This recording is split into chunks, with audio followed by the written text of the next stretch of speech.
Hello and welcome to the knowledge source. आज के session में हम बात करने वाले हैं कि चाइना जो कि डिसाइड कर चुका है कि अब वो यूएन आर्म्स ट्रेड ट्रीटी में वो शामिल होना चाहता है। तो इस पूरे सेशन में हम जानने की कोशिश करेंगे कि क्या रीज़न है चाइना जो कि इस आर्म्स ट्रेड ट्रीटी में ज्वाइन करने की कोशिश कर रहा है। और स्पेशली हम जानने की कोशिश करेंगे कि यूएसए इससे क्यों पुल आउट हुआ था 2019 में, और इंडिया का पोजीशन क्या है, और इस पूरे आर्म्स ट्रेड ट्रीटी का क्या फंक्शन है और क्या रिस्पॉन्सिबिलिटी है। तो इस पूरे सेशन में हम ये डिस्कस करने वाले हैं। तो चलिए स्टार्ट करते हैं ना। आपको बता दूं कि कोविड-19 जो कि इम्पैक्ट जो उसका ऑल ओवर वर्ल्ड में आपको पता है कि बहुत ही एक डिजास्ट्रस इम्पैक्ट आ चुका है, जिससे कि कई लीगल एक्सपर्ट्स और पॉलिटिकल साइंटिस्ट ऐसा बता रहे हैं कि जो कि अभी अराउंड 13 जो ट्रिलियन डॉलर जो चाइना की इकनॉमी है और यूएसए की अराउंड 20 ट्रिलियन डॉलर इकनॉमी है, वो जो गैप जो अराउंड 7 का है वो घट के हो जाएगा अराउंड 5 का। तो ऐसा माना जा रहा है कि ये जो पोस्ट कोविड-19 इम्पैक्ट जो होगा वो चाइना के लिए बहुत ही बेनिफिशियल है, क्योंकि ऐसा एक रीज़न ये भी माना जा रहा है कि चाइना ने ये डिलिबरेटली इस वायरस को अपने लैब में क्रिएट किया है, जो कि अभी इसका कोई प्रूफ या कोई ऐसा डेटा या कुछ ऐसा अभी तक मिला नहीं है अब इस बेसिस पे। लेकिन ऐसा बहुत सारे पॉलिटिकल साइंटिस्ट का ऐसा मानना है कि मे बी इस वायरस को बनाया जा सकता है लैब में। ठीक है, तो चलिए हम उस बारे में बात नहीं करते हैं, स्टार्ट करते हैं कि अगर मैं आपको बात करूं कि जो चाइना जो है उस ट्रीटी में, इस United nation arms trade treaty में ज्वाइन करना चाह रहा है। और स्पेशली जब आपको याद रखना है कि यूएसए जो है वो इस ट्रीटी से बाहर हो गया था अराउंड ईयर 2019 में, और इसके बाद जो एक वॉइड क्रिएट हुआ था उसको चाइना ये फुलफ़िल करने की कोशिश कर रहा है। और ये बता रहा है कि इस जो पूरे कॉन्टेक्स्ट में पेंडेमिक में उसकी इकनॉमी पे ज़्यादा इम्पैक्ट नहीं होगा, और एक वो ग्लोबल लीडर की तरह एक एक्ट कर रहा है, जिसमें कि मोस्टली उसका एक्सपेंशनिस्ट पॉलिसी इंक्रीज़ होके आ रहा है और बहुत सारे कंट्रीज़ को डेब्ट ट्रैप में फंसाने की भी कोशिश कर रहा है। तो हम अगर बाहर इस टॉपिक से भटकते ना होएं और हम बात करते हैं स्पेशली इस कॉन्टेक्स्ट में, अगर हम बात करें यूएसए जो 2019 में इस ट्रीटी से बाहर आ गया था, तो उस समय रीज़न ये था यूएसए का बाहर, बहुत सारे रीज़न थे, बट स्पेशली हम थोड़े अगर छोटे कॉन्टेक्स्ट में बात करें तो एक वन ऑफ द रीज़न उसका ये था कि जो ये आर्म्स कंट्रोल ट्रीटी है, ये United nation arms trade treaty, वो गन कंट्रोल या आर्म्स कंट्रोल करने की बात कहता है। और आपको स्पेशली याद रखना है कि जो second amendment United states of America का है, उसमें ये बात करता है कि राइट टू बियर आर्म्स, यानी कि आर्म्स को अपने पास रखना उनकी एक फंडामेंटल राइट है। तो इस फंडामेंटल राइट के अगेंस्ट जा रहा था। तो एक ये रीज़न था। लेकिन अगर स्पेशली बात करें कि क्या क्या स्पेशल रीज़न था, तो आपको याद होगा स्पेशली जब ट्रम्प साहब हमारे यूनाइटेड स्टेट्स ऑफ अमेरिका के प्रेसिडेंट बने हैं, इसके बाद से ही यूएसए एक के बाद एक डिफरेंट मल्टीलेटरल फोराज से बाहर आ रहा है। तो ये एक रीज़न था कि 2019 में जब यूनाइटेड स्टेट्स ऑफ अमेरिका ने ये डिसाइड किया कि हम इस United nation arms trade treaty से बाहर आ रहे हैं। ठीक है, तो उसका उस समय रीज़न मेन ट्रम्प ने ये दिया था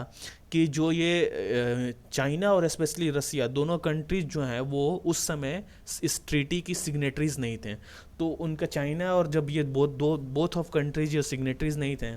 तो यूएसए को ऐसा लगता था कि हमारे ऊपर एक डिफरेंट रेगुलेशंस बन रहा है, जहाँ पे उनको अपने आर्म्स कंट्रोल करने के लिए एक ट्रीटी के अकॉर्डिंग उनको अडर करना पड़ रहा है। और स्पेशली ये दो कंट्रीज जब बात करें, चाइना और रसिया, उनके ऊपर ऐसा रेगुलेशंस नहीं है, और अपने वो स्टॉक पाइल्स को या फिर एक्सपोर्ट जो आर्म्स करके डिफरेंट वो मनी अपना क्रिएट कर रहे थे। तो इसका एक ये मेन रीज़न था मैं मेरे हिसाब से। तो अगर इसी कॉन्टेक्स्ट में हम बात करें, जो सिप्री है, सिप्री एक रिपोर्ट हर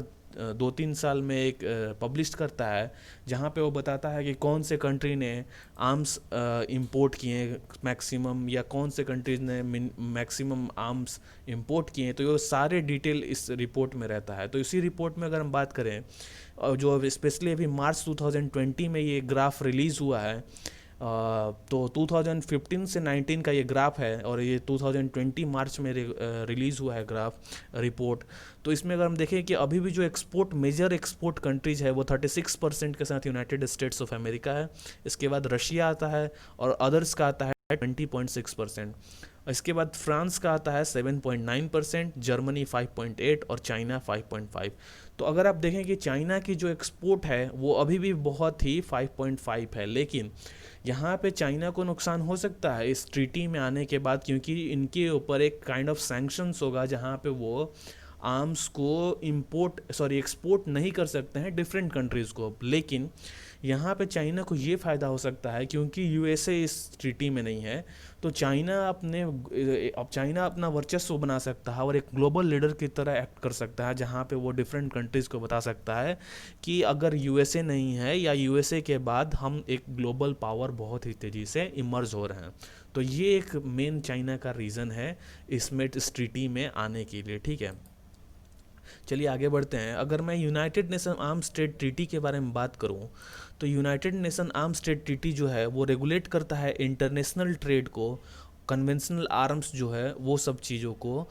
और स्पेशली अगर हम बात करें कन्फ्लिक्ट जोन्स में, कन्फ्लिक्ट जोन्स जैसे अभी क्या है, सीरिया हो गया, तो ये सब कंट्रीज़ जो हैं वहाँ पे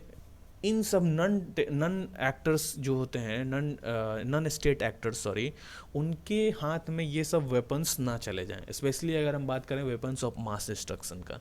तो ये सब चीज़ों को रेगुलेट करने के लिए और एक सैंक्शन या फिर एक तरह का रूल्स एंड रेगुलेशंस में डिफरेंट कंट्रीज़ को बांधने के लिए ये ट्रीटी बहुत ही इम्पॉर्टेंट है। अगर इस ट्रीटी के बारे में बात करें तो ये 2014 में आया था एग्जिस्टेंस में, after signatories of different countries in the parties, okay, of the parties। so ये 2014 दिसंबर 2014 में एग्जिस्टेंस में आया था, ठीक है। इसके बाद मैं बात करूं कि ये जो ट्रीटी है वो मेंबर कंट्रीज़ को रिक्वायर करता है कि जो भी आप आर्म्स या जो भी वेपन्स में एक्सपोर्ट या इंपोर्ट करते हैं उसकी आप एक डिटेल में शिपमेंट्स की सारी फाइल उसको आप मेंटेन करके रखें, ताकि जो United nation arms trade treaty है उस फाइल को रेगुलेट कर सके या उसको देख सके कि आपने कहीं इस किसी आर्म्स को किसी को नहीं सेल कर दिया है पैसे कमाने के लिए, जो कि नॉन स्टेट एक्टर्स या फिर ग्लोबल वर्ल्ड के पीस को इम्पैक्ट कर सकता है। तो ऐसी चीज़ों के लिए ये इस ट्रीटी में बात की गई है, ठीक है। अगर इसके बाद में बात करूँ कि जब ये 2014 में जब ये ट्रीटी आया था उस समय ही एक यूएनएससीआर करके एक ट्रस्ट बनाया गया था, जो कि उसका फुल फॉर्म है UN trust facility supporting cooperation on arms regulation. तो इसका ये मेन रीज़न है कि ये जो United Nations arms trade treaty है उसको ये हेल्प करेगा, जो ट्रीटी है उसकी जो मेन क्रक्स है जो कि इस ट्रीटी के अंदर, उसको ये देखना कि ये जो ट्रीटी एकदम मतलब फुल एंड फाइनल में रेगुलेशंस में एग्जिस्ट हो रही है या नहीं हो रही है, या फिर पार्टीज सिर्फ साइन कर दी हैं या और आर्म्स को किसी को सेल कर रहे हैं। तो इस चीज़ के लिए जो United nation arms trade treaty है वो इस यूएनएससीआर से ये हेल्प मांग सकती है सारे ट्रीटी को देखने के लिए, ठीक है। इसके बाद में अगर बात करें, जैसा मैंने आपको बताया कि यूएनएससीआर जो है ये जब वॉलंटरी ट्रस्ट है, ठीक है, जो कि यूनिवर्सलाइजेशन प्रिंसिपल को इम्प्लीमेंट करने में आर्म्स ट्रेड ट्रीटी की हेल्प करती है, ठीक है। तो ये तो था आर्म्स ट्रेड ट्रीटी के बारे में। अब जानते हैं कि इंडिया का पोजीशन क्या है इस आर्म्स ट्रेड ट्रीटी में। तो इंडिया के बारे में अगर स्पेशली हम बात करें तो इंडिया का हमेशा से ये मानना रहा है कि ये जो ट्रीटी है वो बहुत ही इम्पैक्ट पूरे वर्ल्ड में क्रिएट करेगी। स्पेशली अगर हम कॉन्टेक्स्ट की बात करें तो इस stopping of illicit trafficking. So illicit trafficking जो इस वेपन्स को डिफरेंट कंट्रीज एक्सपोर्ट करती हैं उस पर ये रेगुलेशंस लगाने में बहुत हद तक ये जो ट्रीटी है वो काम करेगी, ऐसा इंडिया का मानना है, ठीक है। इसके बाद हम करें अगर तो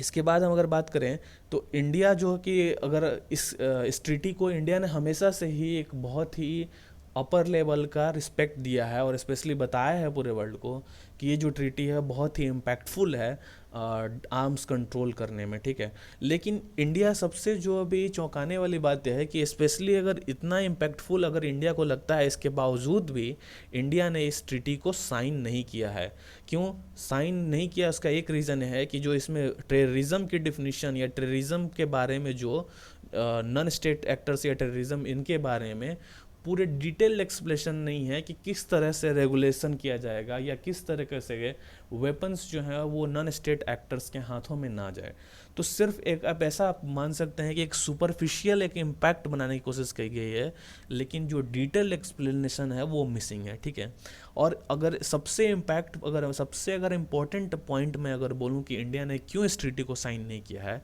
तो आपको ये याद रखना है कि इंडिया का हमेशा से ये मानना रहा है कि ये जो पावर है, यूनिलेटरल पावर, किसी एक कंट्री के हाथ में नहीं रहना चाहिए, जो कि वो डिसाइड कर सके कि वो एक्सपोर्ट वो कंट्री को एक कि वेपन्स को एक्सपोर्ट करके उससे बेनिफिट ले सके। तो यहाँ पे इंडिया का मतलब ये मानना है, आपको सीधे शब्दों में बताऊं, कि इंडिया का ये मानना है कि जो ट्रीटी में जो रेगुलेशंस हैं वो ज़्यादा इम्पैक्टफुल नहीं हैं, या फिर उनकी जो रेगुलेशंस है वो कहीं ना कहीं उसके अंदर लूप होल्स है, जहाँ पे इससे क्या होता है कि डिफरेंट कंट्रीज जो है वो एक्सपोर्ट करके इवन नॉन स्टेट एक्टर्स को भी